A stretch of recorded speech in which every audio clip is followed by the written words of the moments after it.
Welcome to Sports 365, a NBA list channel that gets straight to the point. Today we're looking at the 2019 NBA Draft Preview. We respond to every comment. Don't believe us? Comment down below and see for yourself. The Atlanta Hawks come into the 2019 draft with the number 8 and 10th pick in the draft. At number 10, we are anticipating them to pick Jackson Hayes. Jackson Hayes, the 6'11 natural center, has a great shot blocking ability. He will be able to take on the center position and have John Collins be able to switch over to power forward. This would work great for the Atlanta Hawks, adding height, defense, and shot blocking ability to their front court. Also, it would be greatly appreciated if you could drop a like on the video and hit subscribe. YouTube does not promote videos under 10 minutes, but we believe long videos are boring. The Wizards come in at the number 9 spot in the draft this year. Bol Bol would be a nice choice if the Wizards want to go big or go home. With John Wall out for the foreseeable future, Bradley Beal is coming into his prime just in time. If the Beal can team up well with Bol,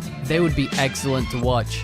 The main issue is, Bol only played 9 games with the Oregon Ducks this past season in the NCAA. If he can stay healthy, they have a legitimate chance at making the playoffs and having a successful year. Bol Bol is a good 3-point shooter, which can keep the Wizards in contention late in games, and with his 7'2" height, he can average at least 10 rebounds a game. Cam Reddish didn't shine bright behind RJ and Zion while at Duke last year, but that doesn't mean he isn't a great prospect to come in at number 8 for the Atlanta Hawks. Cam's great shooting potential and strong defensive manner of play can translate well to an up-and-coming young team on the rise. Add this to the strong backcourt of Trae Young and Kevin Huerter, they will have a strong defensive team off the bat and an explosive offense. Not to mention, they also have the 10th pick in the draft as well to find someone that will also fit the team well. Many expect the 6'8" shooting guard to prove himself in the NBA, unlike what he did while he was at Duke. Coming in at number 7 is the legendary Chicago Bulls. Someone they have had their eye on for a potential pick is Kobe White, who played college ball at North Carolina just like Michael Jordan.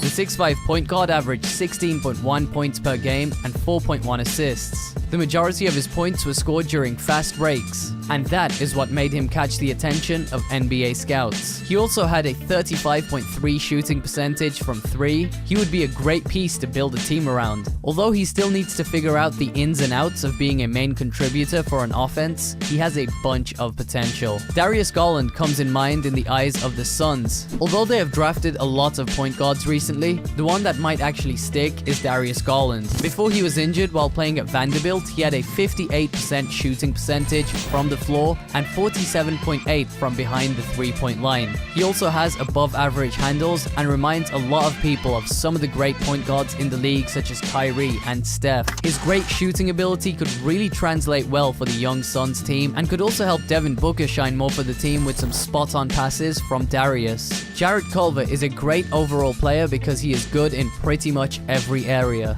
He would be a good fit for Cleveland to be a starter. He can play strong defense and make open jumpers. The main concern for Culver is that he's only 20 years old, so definitely has some room to grow and develop into a strong NBA player. While at Texas Tech, he was considered the number 1 option, and that came with a lot of responsibility. He was able to show his ability leading Texas Tech to the championship game in which they lost. In the right system like Cleveland, he could really develop into a strong shooting guard. The Lakers need to make a strong improvement from last year because LeBron James only has 3 years left for the Lakers. The best fit at the number 4 spot for the Lakers is DeAndre Hunter from Virginia. He will be an immediate impact player for the team and can play tenaciously strong defense, and he also had a great shooting percentage from the 3-point line. LeBron could mentor him and give him opportunities to get well acquainted with the league so he can thrive. Although RJ is not the star the Knicks had in mind for lottery night, it is not a bad consultation prize. The Duke star was a force to be reckoned with and still is a strong building block for the Knicks to build around. Averaging over 20 points per game, he was one of the main reasons for Duke's success last season. Many of his critics said that he controlled the ball too much, but if he can develop a strong passing game, he can shine. The Knicks also seem to be making some plays for big-time free agents like Durant and Kyrie, so if they can land a star, they could have a strong 1-2 punch with RJ Barret. John Morant was a standout point guard this past season in college.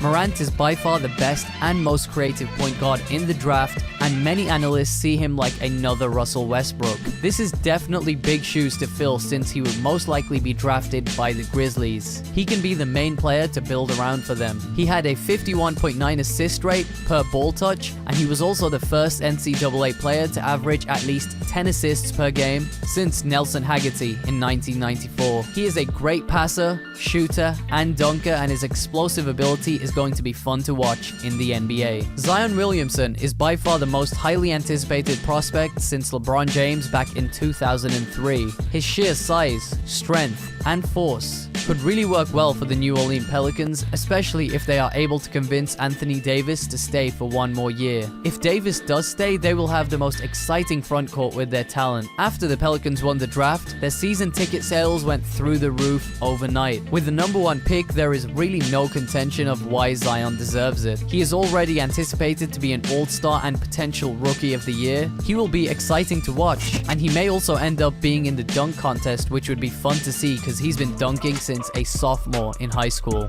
If you like this video, check out the top 10 best college players of 2019 by clicking on the screen. Thanks.